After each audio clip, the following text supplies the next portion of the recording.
everybody, Joseph Rothschild here, aka MBT, and it is time for a Banlist reaction! Let me get my pog ready.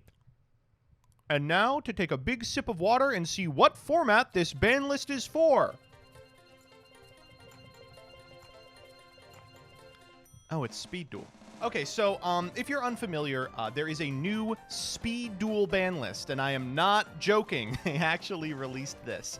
So I'd like to talk a little bit about the changes that are on this list, what they mean for the format, why they were made, and kind of the health of Speed Duel in general. So first, if you're unfamiliar, Speed Duel is an alternate way to play Yu-Gi-Oh! It's been around for a couple of years now. It's TCG exclusive.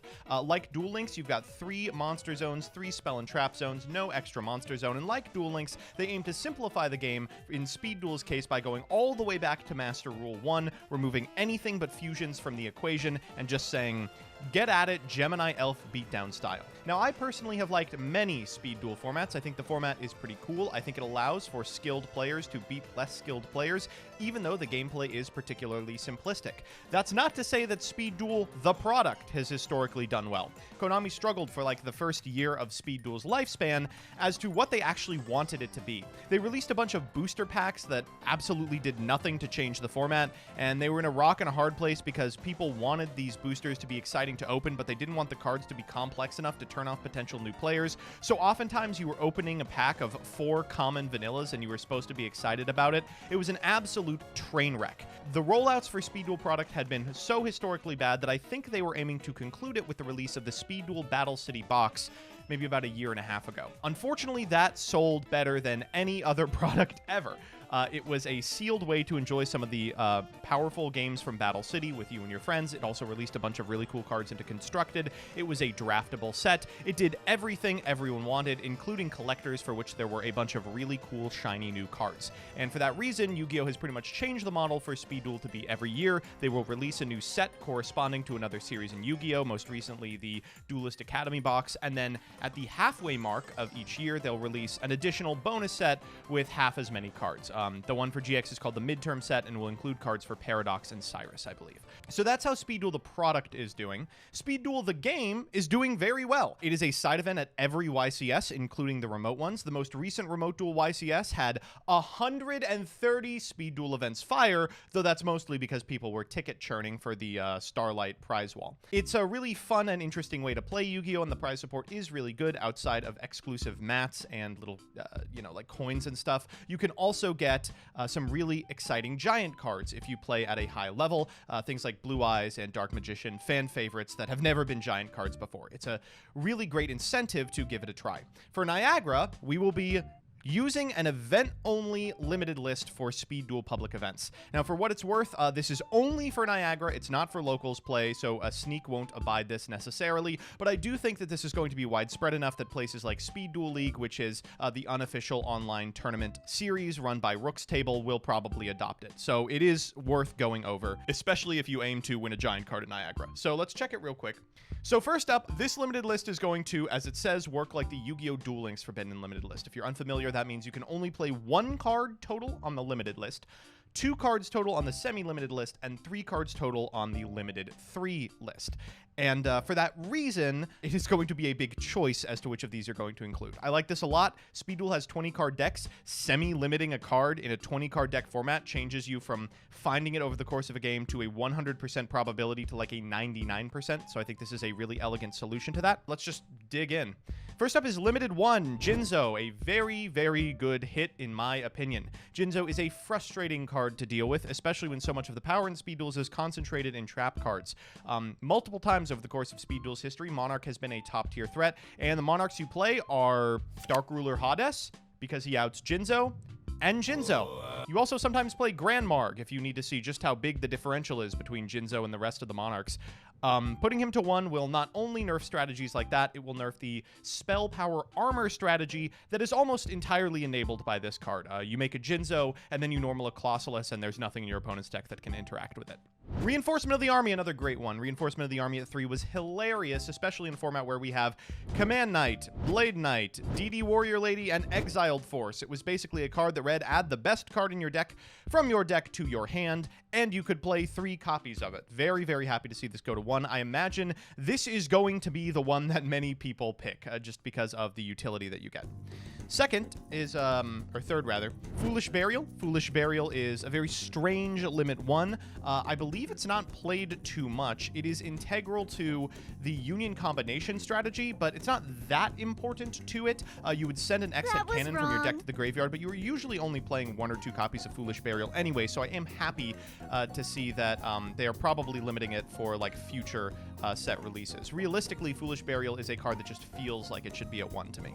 And Zoma the Spirit. Thank the Lord that Zoma the Spirit has been put to 1. I don't know why they released this in this format. Zoma the Spirit was a problem for so many different reasons. Firstly, it's a trap monster, which means you can flip it up on your opponent's turn to get a cheap Monarch. Monarch's, again, very powerful in Speed Duel. Secondly, it had 1800 attack, which outclasses all of the utility monsters in Speed Duel. It means that you can use your back row to trade for your opponent's cards, and in a defensive position, flip it up so you don't take damage.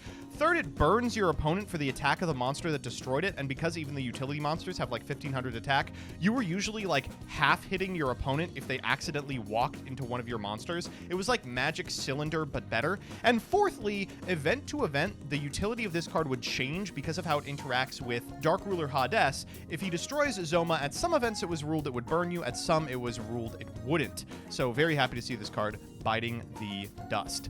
In terms of limited 2, Cocoon of Ultra Evolution is the Weevil skill. Obviously, you only play 1, but this means that you can only play 1 copy of Parasite Paranoid. This, in my opinion, kills the Moth deck, and if it didn't, Allure of Darkness will kill the Moth deck. Good. The Moth deck is so painfully unfun both to play with and against. When you are piloting it, it doesn't feel particularly powerful. It feels sacky and high-rolly. When you're playing against it, it feels like an unbeatable Chungus Fest. Very, very happy that after years, we are finally sending this deck to the Shadow Realm.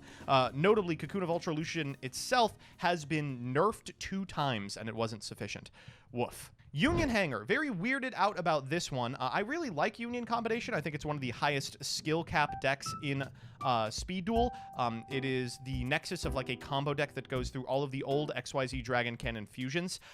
This card is absolutely necessary for the deck to keep up with modern threats, but I think that maybe with the other modern threats kind of brought back in power level, it won't matter as much. That said, I'm still definitely going to play it. Nightmare Wheel was a frustrating trap card that locks one of your monsters. I imagine this is just here because like they don't want a critical mass of those cards to propagate. Like, you shouldn't be able to play 3 Nightmare Wheel and 3 of every other trap card that trades for an opponent's monster. This way you only have to play 2.